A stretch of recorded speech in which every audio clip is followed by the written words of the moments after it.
हल्ला न्यूज़ के साथ मैं हूं मरियम सफदर।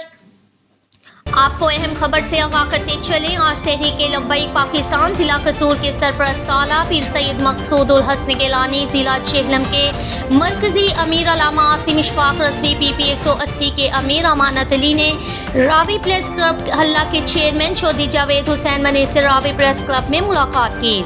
इस मौका पर तहरीक लब्बैक पाकिस्तान के कारकुन भी मौजूद थे। तहरीक लब्बैक पाकिस्तान ज़िला कसूर के सरपरस्त आला सैयद मकसूद उल हसन गिलानी का कहना था कि अब इन फसली बटेरों से आवाम को जान छुड़वाना होगी, जो सिर्फ इलेक्शन के दौरान ही आपको नजर आते हैं। अब आवाम को जाग जाना चाहिए। जब तक मुल्क में इस्लामी कानून नाफिज नहीं होता, इस वक्त तक मुल्क तरक्की नहीं कर सकता।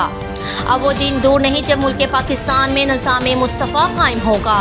आसिम इशफाक रज़वी ने कहा कि अब मुस्लिम उम्मा को जाग जाना चाहिए।